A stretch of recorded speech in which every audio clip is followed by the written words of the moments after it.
কখনো এটা ভালো থাকে, আবার কখনো মন্দ হয়ে যায়। কখনো এই পরিস্থিতি আমাদের পক্ষে থাকে, আর কখনো এই পরিস্থিতি অনুযায়ী আমাদের চলতে হয়। কোনো বিকল্প থাকে না। কিন্তু যখনই এই পরিস্থিতি খারাপ হয়ে যায়, তখন কি করা উচিত সেই প্রশ্ন মনে জেগে ওঠে। পরিস্থিতি যখন প্রতিকূল হয়, তখন আমরা কিছু হারালে তা হারিয়ে ফেলি, ঠিক আছে, কিন্তু যা বাকি আছে সেটা আমরা আগলে রাখতে পারি। পরিস্থিতিকে সামলে রাখার চেষ্টা আমরা অবশ্যই করতে পারি, শুধু সেটুকুই আমাদের হাতে রয়েছে। কিন্তু এর থেকেও বড় সমস্যা আছে, অহংকার। কখন প্রবেশ করে আমরা জানতেও পারি না। এই অহংকার আপনাকে বুঝতেও দেবে না যে আপনি সত্যি কিছু হারিয়েছেন। আপনার কিছুই যাবে আসবে না। দেখতে গেলে আকাশের সূর্য নিজের প্রকাশ হারিয়ে ফেলে যখন অন্ধকার ঘনিয়ে আসে। তাহলে আমরা কে হই? ওনার সামনে তো কিছুই নই। এই অহংকার আমাদের দমন করতেই হবে। এটা বিশ্বাস করতে হবে যে এই সমগ্র সৃষ্টিতে আমরা শুধুমাত্র একটা কণা, তার থেকে বেশি আর কিছুই নয়।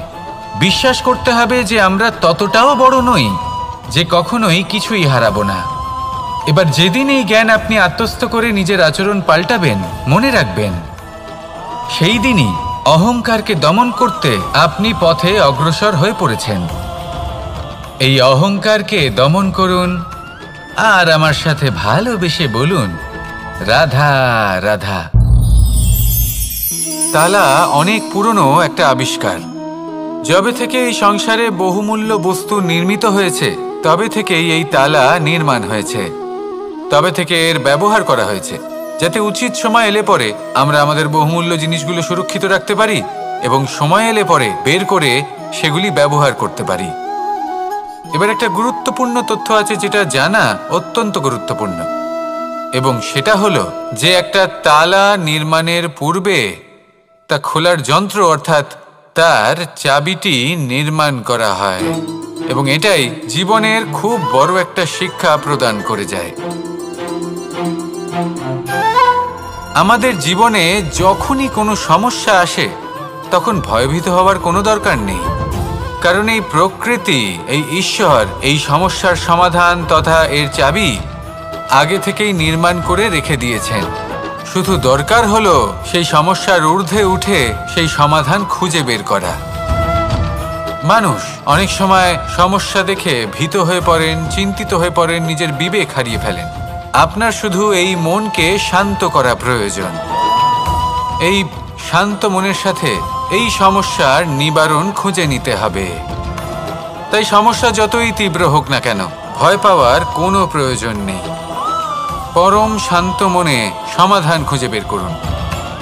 আসুন আমার সাথে ভালোবেসে বলুন, রাধা রাধা। মানুষ বড়ই বিচিত্র প্রাণী।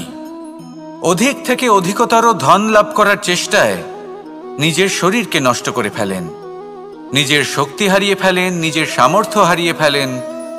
আর যে ধন লাভ করেন সেটা কোথায় যায়? সেই শক্তি, সেই সামর্থ্যকে আবার ফিরে পাওয়ার জন্য। আর কিছু মানুষ জীবন এমনভাবে যাপন করেন যেন তা কখনোই শেষ হবে না, কিন্তু শেষ তো সবারই হবে। আর যখনই শেষটা কাছে চলে আসে, তখন মানুষ এটা বুঝতে পারেন যে সে জীবনকে উপভোগ করেননি। তার কারণটা কি? লালসা। এই লালসা জন্ম দেয় লোভকে, আর এই লোভ জন্ম দেয় আপনারই বিনাশকে। সেই জন্য আজ আপনার কাছে যা কিছু আছে, যেমনটা আছে তার সাথে জীবন যাপন করুন, পূর্ণরূপে যাপন করুন। আপনার কাছে যতই ধন, শক্তি, মান থাকুক, তা সবার মধ্যে ভাগ করতে শিখুন। ভাগ করলে ভালোবাসা বাড়ে, আর এই ভালোবাসা দ্বারা জীবন আরও সুখময় হয়ে ওঠে। তাহলে আসুন আর আমার সাথে ভালোবেসে বলুন, রাধা রাধা। মানুষ সত্যের সাথে অবগত হবার জন্য ব্যাকুল হয়ে থাকে, চিরকাল চেষ্টা করতে থাকে। জন্ম থেকেই তার মনে এই ইচ্ছে জাগ্রত হয় সত্যিটা কি সেটা জানতে। এবার এই ইচ্ছে, এটা পূর্ণ কিভাবে করা যেতে পারে? কারণ মনে হয় যে জ্ঞান অর্জন করলেই এই ইচ্ছে পূর্ণ হতে পারে। তাই কেউ কেউ জ্ঞানের পেছনে ছুটতে থাকেন, কেউ এটা ভাবেন যে এই ইচ্ছে পূর্ণ করা যেতে পারে ধন আর শক্তির দ্বারা, তাই তারা ধন আর শক্তি প্রাপ্ত করতে চান। কেউ আবার ভাবেন যে অন্তরের মন্থন দ্বারা এটা সম্ভব হতে পারে। এবার এটাও সত্যি যে মন্থন করলে অমৃত লাভও সম্ভব হতে পারে, কিন্তু তার জন্য এই মন্থন করার জন্য একটা উচিত দিকে অগ্রসর হওয়া প্রয়োজনীয়। উচিত সংযমের দ্বারা সামনে এগোতে হবে, আর কোনো আশা না করে সামনে এগিয়ে যেতে হবে, তবেই এটা সম্ভব হতে পারে। একটা বাদ্যযন্ত্রের কথা ভেবে দেখা যাক। তার থেকে সুর তখনই নির্গত হয় যখন তার তারগুলি ঠিক করে বাঁধা হয়। যদি বেশি বেঁধে ফেলা হয় তাহলে তার ছিঁড়ে যেতে পারে, আর যদি ঢিলে থেকে যায় তাহলে তার থেকে উচিত সুর নির্গত হবে না। একটা অত্যন্ত গুরুত্বপূর্ণ কথা মনে রাখবেন, সত্যকে লাভ করার প্রাথমিক আধার হল অনুশাসন। জীবনে এই অনুশাসন আনুন, সত্য আপনা আপনি আপনার কাছে চলে আসবে, আর এই মন প্রসন্ন হয়ে বলবে রাধা রাধা। জীবনে যখনই কোনো কঠিন কাজ আমাদের সামনে আসে তখন আমরা কারোর না কারোর থেকে সাহায্য চাই, যেটা উচিত। কিন্তু যদি যে কোনো ছোটখাটো বিষয়ে আমরা সাহায্য চাইতে শুরু করি তাহলে কি হবে? তাহলে আমরা নিজেদের সামর্থ্য, নিজেদের যোগ্যতাকে কখনো বাড়তেই দেব না, না আমাদের শক্তি কখনো বাড়বে, কারণ এটা আমাদের অভ্যেস হয়ে যাবে। যাই ঘটুক আমরা কারোর থেকে সাহায্য চাইতে চলে যাব, এটাই আমাদের স্বভাব হয়ে যাবে। সেই জন্য আমাদের যেটা করা উচিত সেটা হলো যতক্ষণ না আর কোনো উপায় থাকছে ততক্ষণ আপনি কারোর থেকে সাহায্য চাইতে যাবেন না। চেষ্টা করুন, যা সংকট থাকুক, সমস্যা থাকুক, পরিস্থিতি যতই কঠিন হোক, নিজে সমাধান করতে চেষ্টা করুন। যতটা পারবেন আত্মনির্ভর হওয়ার চেষ্টা করুন। যদি এটা করতে পারেন তাহলে আপনি অনেক কিছু শিখবেন। দিন প্রতিদিন আপনার জীবন আরও বেশি উজ্জ্বল হয়ে উঠবে, ব্যক্তিত্বের বিকাশ ঘটবে, আপনার শক্তি বৃদ্ধি পাবে, যোগ্যতা বৃদ্ধি পাবে, আত্মবিশ্বাস জেগে উঠবে, আর আত্মনির্ভর হয়ে মন বলবে রাধা রাধা। আমাদের জীবন হলো একটা উপবনের মতো, যেখানে কাঁটাও আছে আবার ফুলও আছে। আর যদি আপনি ফুল লাভ করতে চান তাহলে কাঁটার সংস্পর্শে তো আপনাকে আসতেই হবে। এটাই জীবনের সত্য। আমাদের জীবনে, আমাদের পরিবারে, আমাদের সমাজে দেখবেন ভিন্ন ভিন্ন ধরনের মানুষ আছে। কেউ আছেন দুর্জন, কেউ সজ্জন, কেউ শত্রু হন তো কেউ মিত্র। যদি আপনি দুর্জনদের কাছে যান তাহলে শুধুই কষ্ট পাবেন, যদি আপনি শত্রুর কাছে যান তাহলে ঝামেলায় জড়িয়ে পড়বেন। তার চেয়ে ভালো আপনি সজ্জনদের কাছে যান, আনন্দ এবং জ্ঞান লাভ করবেন। নিজের মিত্রদের কাছে যান, আপনি সাহস লাভ করবেন। আরও একটা কথা বলি, এই জীবন এত বড়ও নয় যে আপনি প্রত্যেক সমস্যায় প্রত্যেক মানুষের সাথে ঝামেলায় জড়াবেন। শুধু যার সাথে আপনার মনের মিল হবে তাকে প্রণাম করুন, আর যার সাথে মনের মিল হবে না তাকে দূর থেকে প্রণাম করুন। কিন্তু মনের মধ্যে থেকে প্রেমের বোধ কোথাও যেতে দেবেন না, কারণ এই ভালোবাসাই শেষ মুহূর্তে আপনার উচিত পথ প্রদর্শন করবে। তাই এই ভালোবাসাকে মনে জাগ্রত রাখুন, আর এই ভালোবাসার সাথেই বলুন রাধা রাধা। কোনো এক সময়ের কথা, একজন জেলের একটা ছোট্ট পুত্র ছিল। সে ভাবল যে আমি আমার বাবার মতোই মাছ ধরব। তখন সে একটা লাঠি নিল, তাতে দড়ি বাঁধল, আর সেই দড়ির মুখে যে কাঁটা বিঁধে থাকে তাতে চারা ঝুলিয়ে জলে ফেলল আর বসে থাকল। কিছু সময় পরে জলে একটি তরঙ্গ দেখা গেল। ও বুঝতে পারল খুব বড় একটা মাছ ফাঁদে পড়েছে।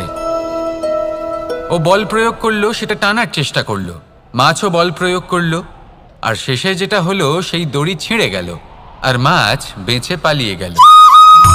দেখুন, ও অনেক চেষ্টা করলো কিন্তু অসফল হলো। কখনো অধিক বল প্রয়োগ করলো, আবার কখনো কম বল, কিন্তু কিছুতেই সফল হলো না। ও পঞ্চমবার প্রচেষ্টা করলো, না বেশি বল প্রয়োগ করলো না কম, ততটাই বল প্রয়োগ করলো যতটা পর্যাপ্ত, ঠিক ততটাই বল, যতটা বল সেই মাছ প্রয়োগ করলো, আর শেষ পর্যন্ত জীবনে প্রথমবার ও মাছ ধরতে সফল হলো। এবার এই কথার সারমর্ম কি? ভারসাম্য। এটাই হলো জীবনের সবথেকে বড় নিয়ম। আমাদের সবার জীবনে সমস্যা রয়েছে, কখনো মন দিয়ে ভেবে দেখবেন। জীবনে যদি কোনো ক্ষুদ্র সমস্যা বা ছোট সমস্যা থাকে আর সেটা সমাধান করার জন্য আপনি বেশি চেষ্টা করছেন, তাহলে তার দ্বারা সমাধান হয় না, বরং আরও বিপদ বেড়ে যায়। যখন কোনো বড় সমস্যা থাকে আর আপনি কম চেষ্টা করতে থাকেন, তখন সমাধান হয় না, তা চলতেই থাকে। শুধু এটাই হলো ব্যাপার। জীবনের সমস্ত সমস্যার একটা ভারসাম্য বজায় রাখা, যদি এটা আপনি শিখে ফেলতে পারেন, জীবনটা আপনার হাতের মুঠোয় থাকবে। আসুন আমার সাথে ভালোবেসে বলুন, রাধা রাধা। মানুষের জীবনে স্বচ্ছতার একটা আলাদা গুরুত্ব আছে। যদি আপনি নিজেকে স্বচ্ছ রাখেন, তাহলে আপনার নিজেরও ভালো লাগবে, সামনের ব্যক্তিরও ভালো লাগবে, একটা অন্যরকম প্রভাব পড়বে। কিন্তু একজন শ্রেষ্ঠ ব্যক্তি কিভাবে হয়ে ওঠা সম্ভব? যার মধ্যে গুণ আছে, শিক্ষা আছে, শুভ চেতনা আছে, যিনি সৎকর্ম করেন। কিভাবে হব সেই ব্যক্তি যার মধ্যে জ্ঞান আছে? শুধুমাত্র স্বচ্ছ থাকলে তো তা হওয়া সম্ভব নয়। প্রথমে আপনাকে বুঝতে হবে যে মানুষের মধ্যে 4টি মূল তত্ত্ব আছে। প্রথম হলো তার শরীর, যার দ্বারা উনি যে কোনো কর্ম করে থাকেন। দ্বিতীয় তত্ত্ব হলো তার মন, যার দ্বারা কোনো কর্ম করার জন্য সে নিজেকে প্রেরণা দিতে থাকে।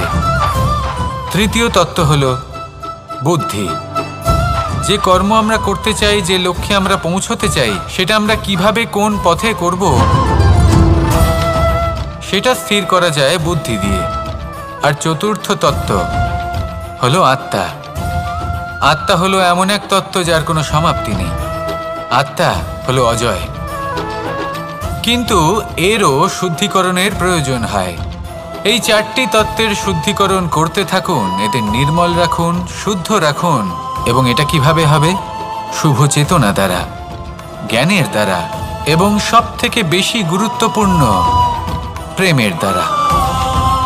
আসুন আমার সাথে ভালোবেসে বলুন, রাধা রাধা। একে বালি বলুন, মাটি বলুন বা ধুলো বলুন, এ দিয়ে কত কিছু করা সম্ভব। এ দিয়ে আপনি নিজের বাসস্থান নির্মাণ করতে পারেন, প্রাচীর গড়ে তুলতে পারেন, অট্টালিকা নির্মাণ করতে পারেন। কিন্তু যদি এই বালিকে আপনি মুষ্টিবদ্ধ করে রাখতে চান, তাহলে তা হাত থেকে ফসকে যাবে। আপনি কখনোই একে মুষ্টিবদ্ধ করতে পারবেন না। এরকমই হয় আমাদের জীবন, আর এরকমই হয় সময়। এই মুষ্টিবদ্ধ করা বালির মতো। সময়কে আমরা বাধা দিতে পারবো না, আটকেও রাখতে পারবো না। এ হলো প্রবাহমান। জন্ম থেকে মৃত্যু পর্যন্ত এই যে সময়, তা খুবই সীমিত। আর এই সময় আমরা যেটাই করি তার দ্বারাই আমাদের মূল্য নির্ধারিত হয়। আর এই সংসার থেকে চলে যাওয়ার পরেও এই সংসার এই সব কর্মের জন্যই আমাদের মনে রাখে। তাই যদি আপনি এটা ভাবেন যে আজ যে কর্ম করার ছিল আমি না হয় কাল করে নেব, কাল আমার লক্ষ্যে পৌঁছানোর কথা ছিল আমি পরশু পৌঁছব, না, এই সময় খুব মূল্যবান, একে নষ্ট করবেন না। এই সময়কে সদ্ব্যবহার করুন, মহান হবার পথে অগ্রসর হন। একে যদি মুষ্টিবদ্ধ করে রাখার চেষ্টা করেন, এই সময় থেমে থাকবে না। আসুন আমার সাথে ভালোবেসে বলুন, রাধা রাধা। আমরা চাই বা না চাই, আমরা সবসময় নয় কোনো না কোনো লক্ষ্যের দিকে এগিয়ে চলেছি বা কোনো না কোনো যুদ্ধ করেই চলেছি। যেমন যে যুদ্ধ মনের মধ্যে চলছে সেগুলো হলো অন্তর্মনের যুদ্ধ। যেমন পরিবার প্রতিপালনের যুদ্ধ, কর্তব্য পালনের যুদ্ধ, কোনো প্রিয়জনকে না হারানোর যুদ্ধ। এসব যুদ্ধ মনের মধ্যে চলে এবং সেদিক থেকে দেখতে গেলে আমরা হলাম এই সংসারের সব থেকে বড় যোদ্ধা, তাই না? কিন্তু এই সব যুদ্ধে যদি আপনি জয়ী হতে চান, তাহলে 3টি বিষয় আপনাকে মাথায় রাখতে হবে। প্রথম হলো সেই ব্যক্তি যিনি এই যুদ্ধে পরাজিত হয়েছেন তাকে নিজের থেকে দূরে করে দেবেন না, বরং আপনি তার কাছে যান, তার সাথে কথা বলুন, কথাবার্তা চালান, আলোচনা করুন, তার থেকে পরামর্শ নিন এবং বুঝতে চেষ্টা করুন উনি কি ভুল করেছিলেন। এবং সেই ভুল নিজের জীবনে করবেন না। দ্বিতীয়, সেই ব্যক্তি সাফল্যের পথে অগ্রসর হয়ে চলেছেন। আসুন আমার সাথে ভালোবেসে বলুন, রাধা রাধা। কনক, কি সুন্দর একটা শব্দ। এর অনেকগুলো রূপ রয়েছে, অনেকগুলো অর্থও রয়েছে। প্রথম অর্থ হলো স্বর্ণ, অর্থাৎ সম্পত্তি। দ্বিতীয় অর্থ ধুতুরা, অর্থাৎ গাছের ছোট একটা বীজ, যা কিনা অত্যন্ত শক্তিশালী হয়। যদি বেশি মাত্রায় এর প্রয়োগ করা হয় তাহলে এটা বিষময় হয়ে উঠতে পারে। এই হলো সেই ধুতুরা যার প্রয়োগ মহাদেবের পুজোতে করা হয়। এবার প্রশ্ন হলো এটাই যে এই স্বর্ণ এবং এই ধুতুরার মধ্যে মিল কি রয়েছে? মিল হলো এটাই যে এই দুটোই মানুষকে মত্ত করে তোলে। ধুতুরা মানুষকে তখন মত্ত করে যখন তাকে সেবন করা হয়, কিন্তু স্বর্ণ, ধন, সম্পত্তি, মানুষ এটা যতটাই অর্জন করে নেয় সেটাই যথেষ্ট। এই স্বর্ণ মানুষের ভাবনা চিন্তা করার ক্ষমতাকে বশ করে ফেলে। মানুষ সম্পত্তির লোভে মত্ত হয়ে ওঠে, কারণ যে যত চমৎকারী, যতটা অমূল্য হয় তাকে সামলানো কিন্তু ততটাই কঠিন, তাই না? তাই মনে রাখবেন, ধন, স্বর্ণ, সম্পত্তি এগুলো ধুতুরার থেকেও অনেক বেশি বিষাক্ত হতে পারে। তাই এর ওপর আত্মসংযমের একটা কবচ পরিয়ে রাখবেন এবং বিবেকের শক্তির সাথে এগুলো প্রয়োগ করুন, তবেই কল্যাণ হবে। আসুন আমার সাথে ভালোবেসে বলুন, রাধা রাধা। বাহ, পুষ্পের সুবাস আমার খুব ভালো লাগে। অত্যন্ত সুন্দর হয় এই পুষ্প। এইভাবে চারিদিকে পুষ্প দেখে মন আনন্দিত হয়ে ওঠে। এবার আপনারা ভেবে দেখুন, আমার চারিদিকে পুষ্প নয়, আগুন আছে। তাহলে কি হবে? আমার শরীর কি জ্বলে যাবে না? অবশ্যই জ্বলবে। শরীরকে কি আগুনের তাপ সহ্য করতে হবে না? অবশ্যই সহ্য করতে হবে। এটাই হলো প্রকৃতির নিয়ম। এই নিয়ম কিন্তু আমরা সবাই জানি, কিন্তু আমাদের মধ্যে বেশিরভাগ মানুষ এই বিভ্রান্তি নিয়ে বাঁচি যে এই যে প্রকৃতির নিয়ম, তা আমার ওপর প্রযোজ্য নয়। তা কিন্তু নয়। আমাদের চতুর্দিকে এই যে নিসর্গ রয়েছে, আমরা তার কতটা ক্ষতি করি সেটা একবার ভেবে দেখুন। আমরা বনাঞ্চল জ্বালিয়ে দিই, বায়ু দূষিত করি, জল দূষিত করি, প্রাণীদের হত্যা আমরা করি। কেন? এই নিসর্গ আমরা নষ্ট করি, যদিও আমরা জানি যে আমরাও হলাম এই নিসর্গেরই অংশ। এবার দেখুন, শরীরের কোনো অংশে যদি আগুন ধরান, আস্তে আস্তে সমস্ত শরীরও জ্বলে যাবে। সেইভাবেই নিসর্গ যদি নষ্ট হয়ে যায়, তাহলে মনুষ্য জাতিও নষ্ট হয়ে যাবে। তাই এই যে কখনো এটা ভালো থাকে, আবার কখনো মন্দ হয়ে যায়। কখনো এই পরিস্থিতি আমাদের পক্ষে থাকে, আর কখনো এই পরিস্থিতি অনুযায়ী আমাদের চলতে হয়। কোনো বিকল্প থাকে না। কিন্তু যখনই এই পরিস্থিতি খারাপ হয়ে যায়, তখন কি করা উচিত সেই প্রশ্ন মনে জেগে ওঠে।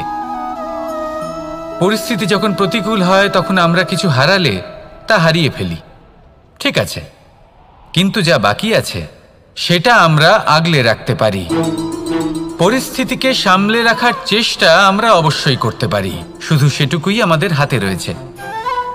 কিন্তু এর থেকেও বড় সমস্যা আছে, অহংকার। কখন প্রবেশ করে আমরা জানতেও পারি না। এই অহংকার আপনাকে বুঝতেও দেবে না যে আপনি সত্যি কিছু হারিয়েছেন। আপনার কিছুই যাবে আসবে না। দেখতে গেলে আকাশের সূর্য নিজের প্রকাশ হারিয়ে ফেলে যখন অন্ধকার ঘনিয়ে আসে। তাহলে আমরা কে হই? ওনার সামনে তো কিছুই নই। এই অহংকার আমাদের দমন করতেই হবে। এটা বিশ্বাস করতে হবে যে এই সমগ্র সৃষ্টিতে আমরা শুধুমাত্র একটা কণা, তার থেকে বেশি আর কিছুই নয়। বিশ্বাস করতে হবে যে আমরা ততটাও বড় নই যে কখনোই কিছুই হারাবো না।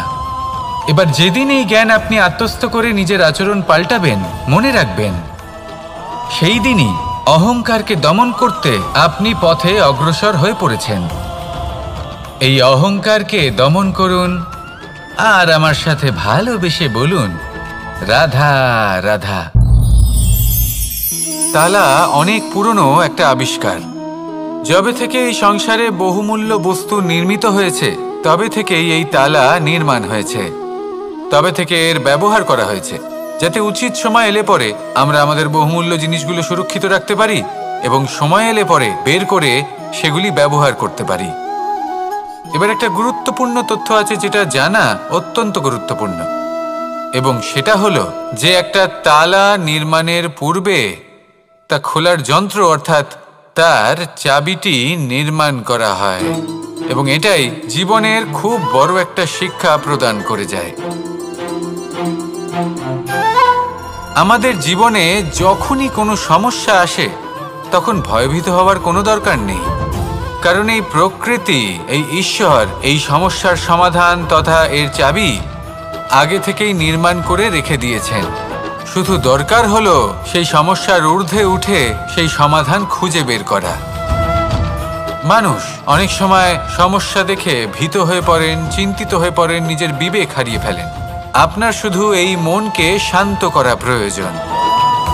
এই শান্ত মনের সাথে এই সমস্যার নিবারণ খুঁজে নিতে হবে।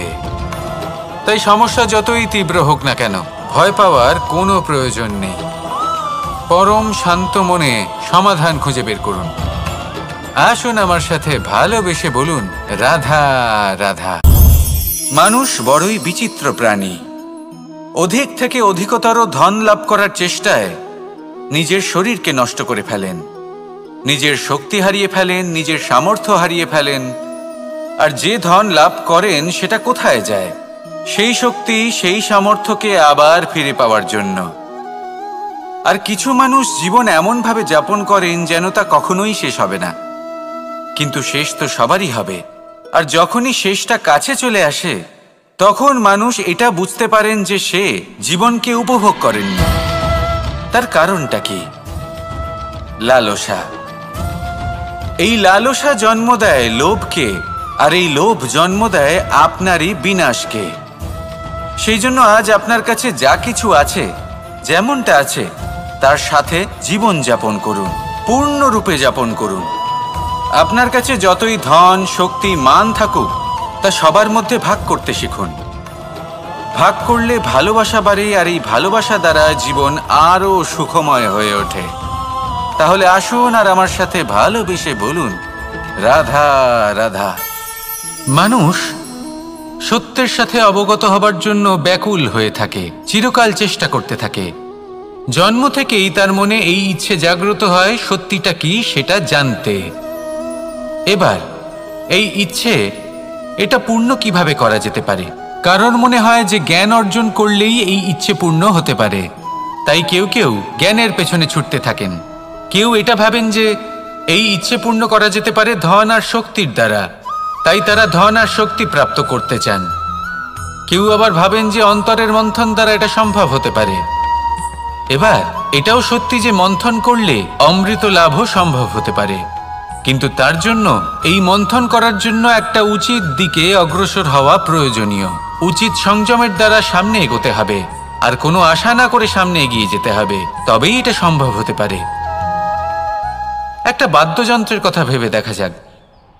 তার থেকে সুর তখনই নির্গত হয় যখন তার তারগুলি ঠিক করে বাঁধা হয়।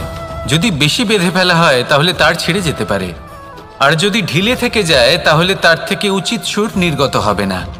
একটা অত্যন্ত গুরুত্বপূর্ণ কথা মনে রাখবেন, সত্যকে লাভ করার প্রাথমিক আধার হল অনুশাসন। জীবনে এই অনুশাসন আনুন, সত্য আপনা আপনি আপনার কাছে চলে আসবে, আর এই মন প্রসন্ন হয়ে বলবে, রাধা রাধা।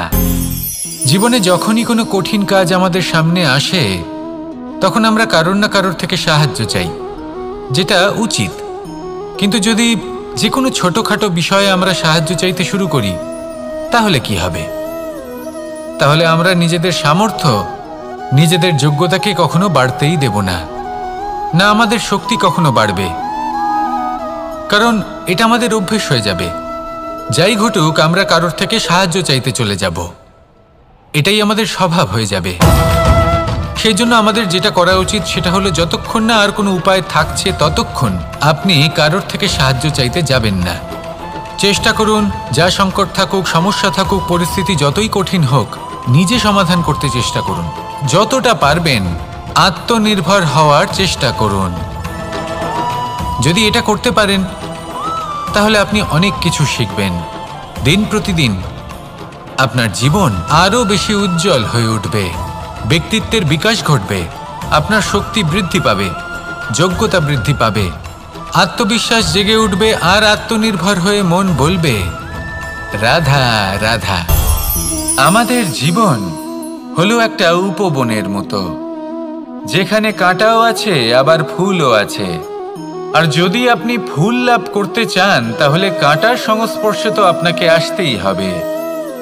এটাই জীবনের সত্য। আমাদের জীবনে, আমাদের পরিবারে, আমাদের সমাজে দেখবেন ভিন্ন ভিন্ন ধরনের মানুষ আছে।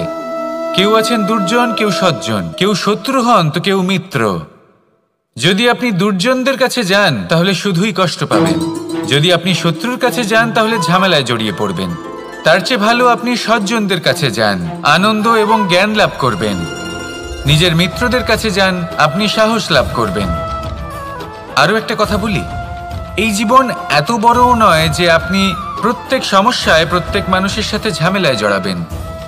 শুধু যার সাথে আপনার মনের মিল হবে তাকে প্রণাম করুন, আর যার সাথে মনের মিল হবে না তাকে দূর থেকে প্রণাম করুন। কিন্তু মনের মধ্যে থেকে প্রেমের বোধ কোথাও যেতে দেবেন না, কারণ এই ভালোবাসাই শেষ মুহূর্তে আপনার উচিত পথ প্রদর্শন করবে। তাই এই ভালোবাসাকে মনে জাগ্রত রাখুন, আর এই ভালোবাসার সাথেই বলুন, রাধা রাধা। কোনো এক সময়ের কথা, একজন জেলের একটা ছোট্ট পুত্র ছিল। সে ভাবল যে আমি আমার বাবার মতোই মাছ ধরব। তখন সে একটা লাঠি নিল, তাতে দড়ি বাঁধল, আর সেই দড়ির মুখে যে কাঁটা বিঁধে থাকে তাতে চারা ঝুলিয়ে জলে ফেলল আর বসে থাকল। কিছু সময় পরে জলে একটি তরঙ্গ দেখা গেল। ও বুঝতে পারল খুব বড় একটা মাছ ফাঁদে পড়েছে। ও বল প্রয়োগ করলো, সেটা টানার চেষ্টা করলো, মাছও বল প্রয়োগ করলো, আর শেষে যেটা হলো সেই দড়ি ছিঁড়ে গেল আর মাছ বেঁচে পালিয়ে গেল। দেখুন, ও অনেক চেষ্টা করলো কিন্তু অসফল হলো। কখনো অধিক বল প্রয়োগ করলো, আবার কখনো কম বল, কিন্তু কিছুতেই সফল হলো না। ও পঞ্চমবার প্রচেষ্টা করলো, না বেশি বল প্রয়োগ করলো না কম, ততটাই বল প্রয়োগ করলো যতটা পর্যাপ্ত, ঠিক ততটাই বল, যতটা বল সেই মাছ প্রয়োগ করলো, আর শেষ পর্যন্ত জীবনে প্রথমবার ও মাছ ধরতে সফল হলো। এবার এই কথার সারমর্ম কি? ভারসাম্য। এটাই হলো জীবনের সবথেকে বড় নিয়ম। আমাদের সবার জীবনে সমস্যা রয়েছে, কখনো মন দিয়ে ভেবে দেখবেন। জীবনে যদি কোনো ক্ষুদ্র সমস্যা বা ছোট সমস্যা থাকে আর সেটা সমাধান করার জন্য আপনি বেশি চেষ্টা করছেন, তাহলে তার দ্বারা সমাধান হয় না, বরং আরও বিপদ বেড়ে যায়। যখন কোনো বড় সমস্যা থাকে আর আপনি কম চেষ্টা করতে থাকেন, তখন সমাধান হয় না, তা চলতেই থাকে। শুধু এটাই হলো ব্যাপার। জীবনের সমস্ত সমস্যার একটা ভারসাম্য বজায় রাখা, যদি এটা আপনি শিখে ফেলতে পারেন, জীবনটা আপনার হাতের মুঠোয় থাকবে। আসুন আমার সাথে ভালোবেসে বলুন, রাধা রাধা। মানুষের জীবনে স্বচ্ছতার একটা আলাদা গুরুত্ব আছে। যদি আপনি নিজেকে স্বচ্ছ রাখেন তাহলে আপনার নিজেরও ভালো লাগবে, সামনের ব্যক্তিরও ভালো লাগবে, একটা অন্যরকম প্রভাব পড়বে। কিন্তু একজন শ্রেষ্ঠ ব্যক্তি কিভাবে হয়ে ওঠা সম্ভব? যার মধ্যে গুণ আছে, শিক্ষা আছে, শুভ চেতনা আছে, যিনি সৎকর্ম করেন। কিভাবে হব সেই ব্যক্তি যার মধ্যে জ্ঞান আছে? শুধুমাত্র স্বচ্ছ থাকলে তো তা হওয়া সম্ভব নয়। প্রথমে আপনাকে বুঝতে হবে যে মানুষের মধ্যে 4টি মূল তত্ত্ব আছে। প্রথম হলো তার শরীর, যার দ্বারা উনি যে কোনো কর্ম করে থাকেন। দ্বিতীয় তত্ত্ব হলো তার মন, যার দ্বারা কোনো কর্ম করার জন্য সে নিজেকে প্রেরণা দিতে থাকে। তৃতীয় তত্ত্ব হল বুদ্ধি। যে কর্ম আমরা করতে চাই, যে লক্ষ্যে আমরা পৌঁছতে চাই, সেটা আমরা কিভাবে কোন পথে করব সেটা স্থির করা যায় বুদ্ধি দিয়ে। আর চতুর্থ তত্ত্ব হলো আত্মা। আত্মা হলো এমন এক তত্ত্ব যার কোনো সমাপ্তি নেই। আত্মা হলো অজয়, কিন্তু এরও শুদ্ধিকরণের প্রয়োজন হয়। এই চারটি তত্ত্বের শুদ্ধিকরণ করতে থাকুন, এদের নির্মল রাখুন, শুদ্ধ রাখুন। এবং এটা কিভাবে হবে? শুভ চেতনা দ্বারা, জ্ঞানের দ্বারা, এবং সব থেকে বেশি গুরুত্বপূর্ণ প্রেমের দ্বারা। আসুন আমার সাথে ভালোবেসে বলুন, রাধা রাধা। একে বালি বলুন, মাটি বলুন বা ধুলো বলুন, এ দিয়ে কত কিছু করা সম্ভব। এ দিয়ে আপনি নিজের বাসস্থান নির্মাণ করতে পারেন, প্রাচীর গড়ে তুলতে পারেন, অট্টালিকা নির্মাণ করতে পারেন। কিন্তু যদি এই বালিকে আপনি মুষ্টিবদ্ধ করে রাখতে চান, তাহলে তা হাত থেকে ফসকে যাবে। আপনি কখনোই একে মুষ্টিবদ্ধ করতে পারবেন না। এরকমই হয় আমাদের জীবন, আর এরকমই হয় সময়। এই মুষ্টিবদ্ধ করা বালির মতো। সময়কে আমরা বাধা দিতে পারবো না, আটকেও রাখতে পারবো না। এ হলো প্রবাহমান। জন্ম থেকে মৃত্যু পর্যন্ত এই যে সময়, তা খুবই সীমিত। আর এই সময় আমরা যেটাই করি তার দ্বারাই আমাদের মূল্য নির্ধারিত হয়। আর এই সংসার থেকে চলে যাওয়ার পরেও এই সংসার এই সব কর্মের জন্যই আমাদের মনে রাখে।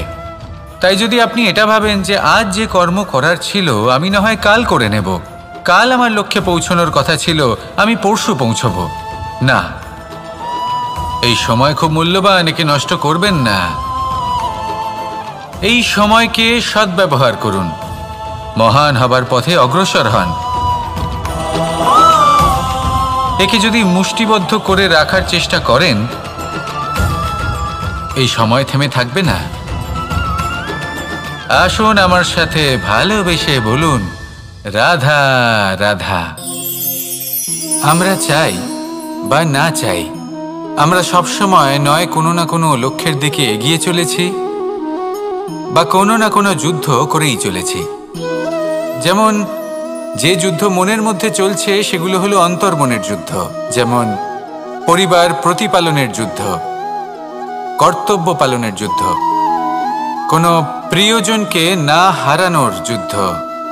এসব যুদ্ধ মনের মধ্যে চলে এবং সেদিক থেকে দেখতে গেলে আমরা হলাম এই সংসারের সব থেকে বড় যোদ্ধা, তাই না? কিন্তু এই সব যুদ্ধে যদি আপনি জয়ী হতে চান তাহলে তিনটি বিষয় আপনাকে মাথায় রাখতে হবে।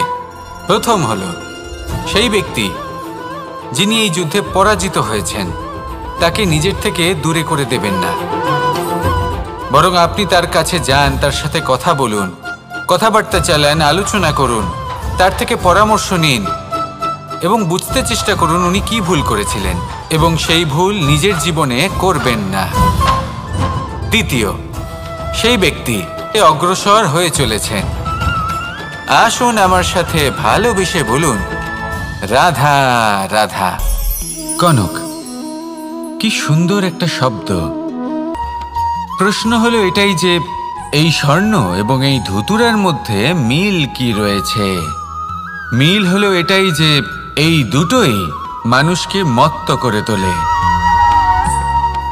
ধুতুরা মানুষকে তখন মত্ত করে যখন তাকে সেবন করা হয়, কিন্তু স্বর্ণ, ধন, সম্পত্তি, মানুষ এটা যতটাই অর্জন করে নেয় সেটাই যথেষ্ট।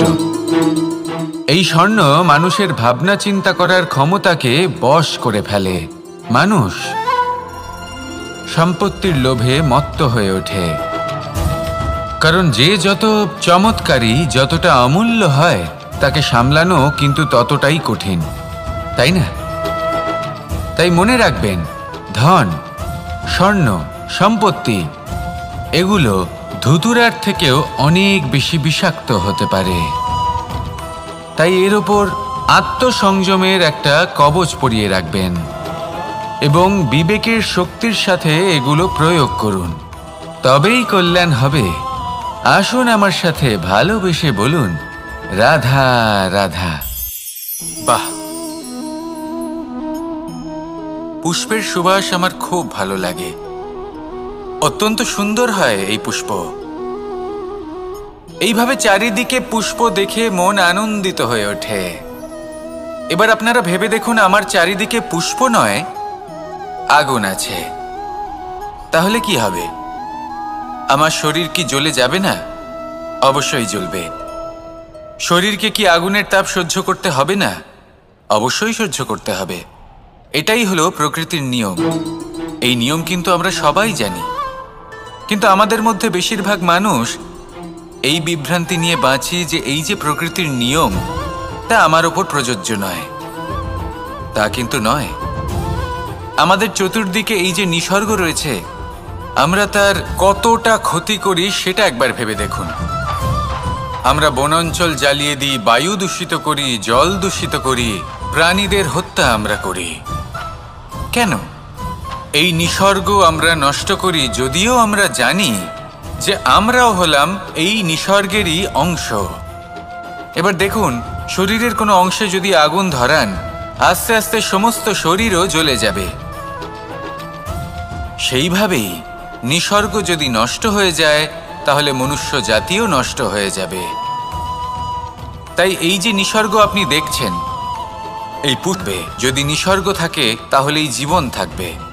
আসুন আমার সাথে ভালোবেসে বলুন, রাধা রাধা। পরিস্থিতি কখনো এটা ভালো থাকে, আবার কখনো মন্দ হয়ে যায়। কখনো এই পরিস্থিতি আমাদের পক্ষে থাকে, আর কখনো এই পরিস্থিতি অনুযায়ী আমাদের চলতে হয়। কোনো বিকল্প থাকে না। কিন্তু যখনই এই পরিস্থিতি খারাপ হয়ে যায়, তখন কি করা উচিত সেই প্রশ্ন মনে জেগে ওঠে। পরিস্থিতি যখন প্রতিকূল হয়, তখন আমরা কিছু হারালে তা হারিয়ে ফেলি, ঠিক আছে, কিন্তু যা বাকি আছে সেটা আমরা আগলে রাখতে পারি। পরিস্থিতিকে সামলে রাখার চেয়ে না, এই অহংকার আপনাকে বুঝতেও দেবে না যে আপনি সত্যি কিছু হারিয়েছেন। আপনার কিছুই যাবে আসবে না। দেখতে গেলে আকাশের সূর্য নিজের প্রকাশ হারিয়ে ফেলে যখন অন্ধকার ঘনিয়ে আসে। তাহলে আমরা কে হই? ওনার সামনে তো কিছুই নই। এই অহংকার আমাদের দমন করতেই হবে।